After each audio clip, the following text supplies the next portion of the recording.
ating YouTube channel. Yan, for today's vlog ay mangunguha po kami ng clamshell or lokan. Kasama ko po ang aking kapatid, yan, si Sister Isol, kapatid namin ni Carpenters. Tsaka ang aking asawa. Yan, may mga kasama na po kami, nauna na po sila, yung mga senior citizen. Yan. Let's go! So mga kahipon, let's go! Yan mga kahipon, naglalakad na nga po kami papunta dun po sa panguhanan ng lokan. Medyo mainit po ngayon dahil 12:30 po ng tanghali dito sa Pilipinas. Ilog namin mga kahipon. Tahimik.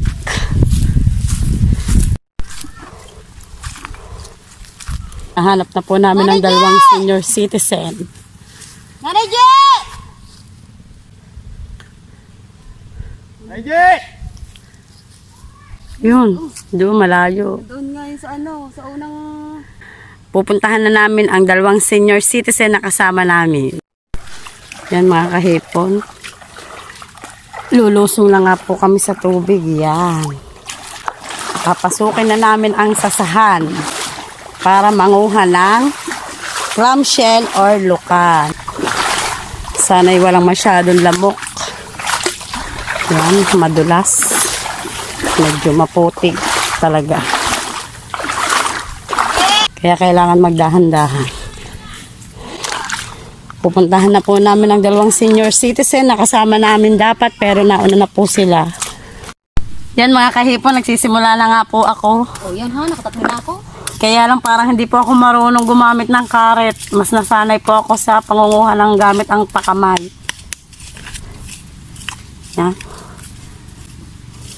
Yan, may nakuha po tayong isa mga kahipon. Medyo maliit nga lang po.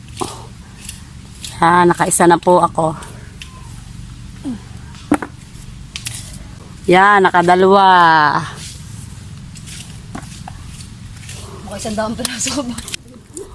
Medyo malaki-laki. Buhay pa siya.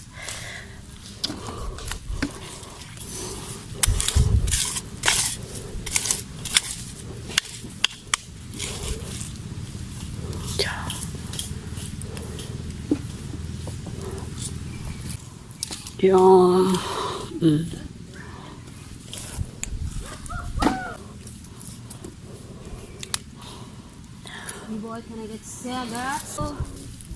laki mga kahipon yan. Oh, laki.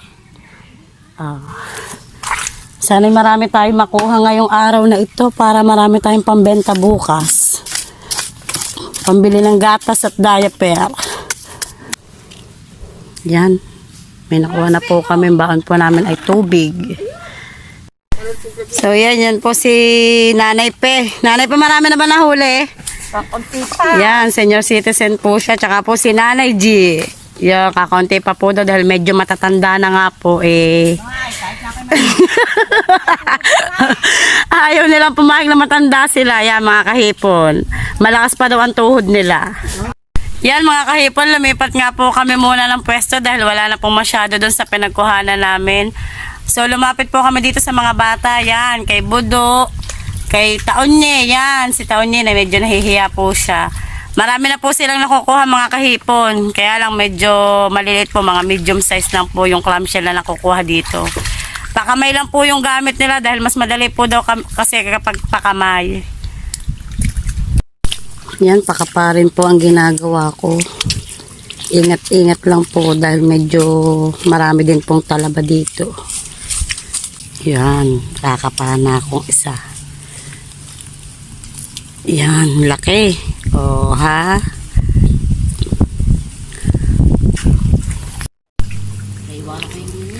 Oops.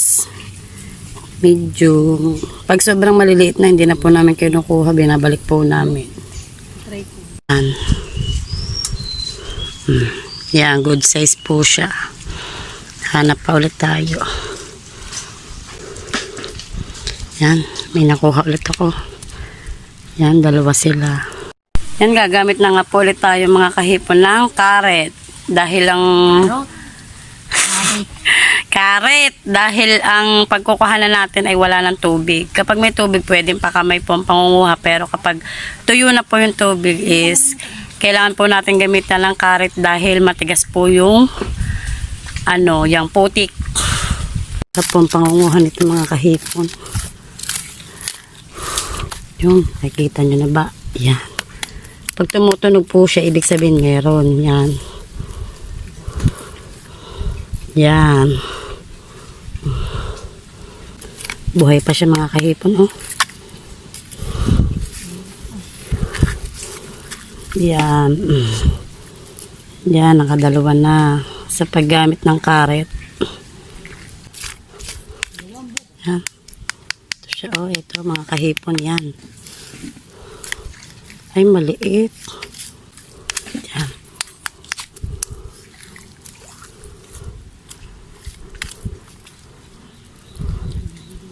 Maliit din siya, kahipon. Yan.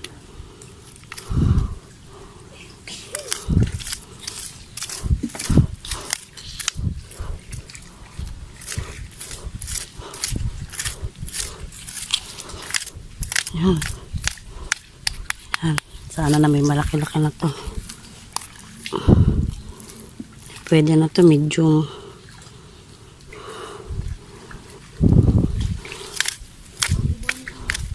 No, magkatabi pala sila. Medium din.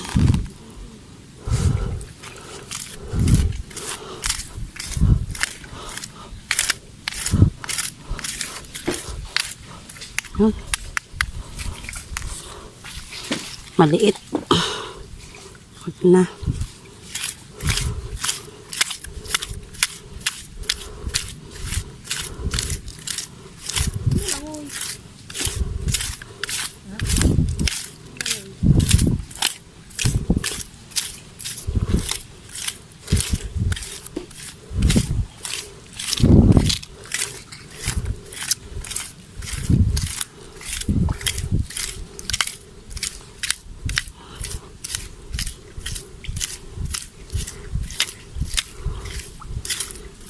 Wala na dito, lipat na ulit tayo.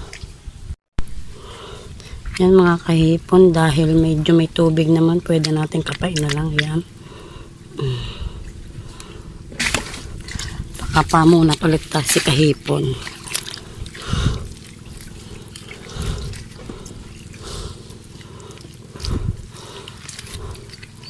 Yan.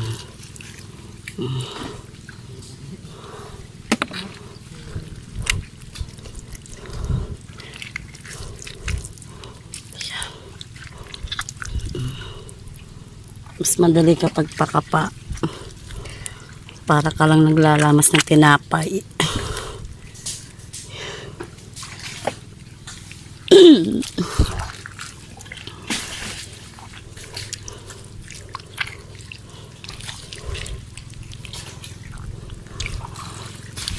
Malaki to, malaki. Malaki to mga kahipon yan, oh. Laki, oh.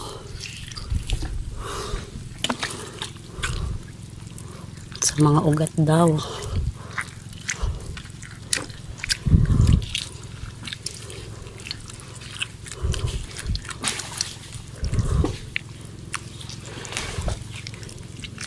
Maliit. Maliit. Wag na.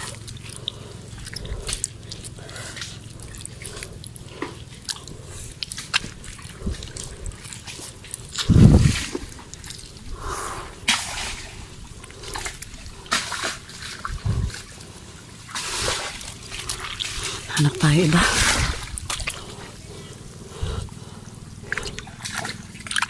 Ha? Medyo meron na rin, ho. Yan mga kahipon, maliit.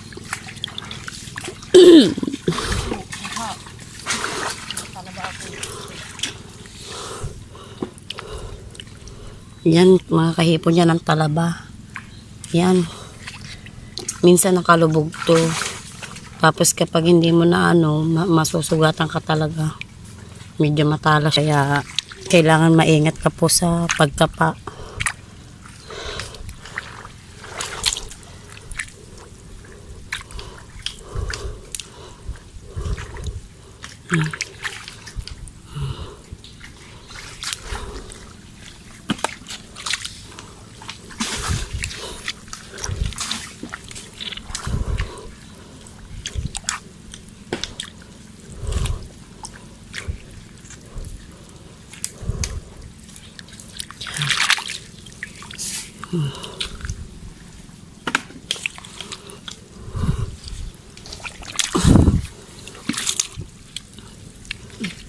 Medium.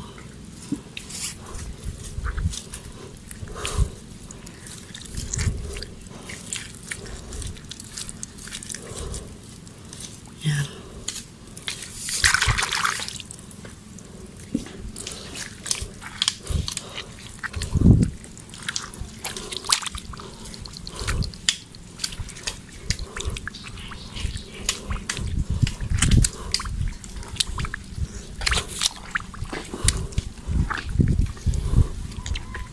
Maliit.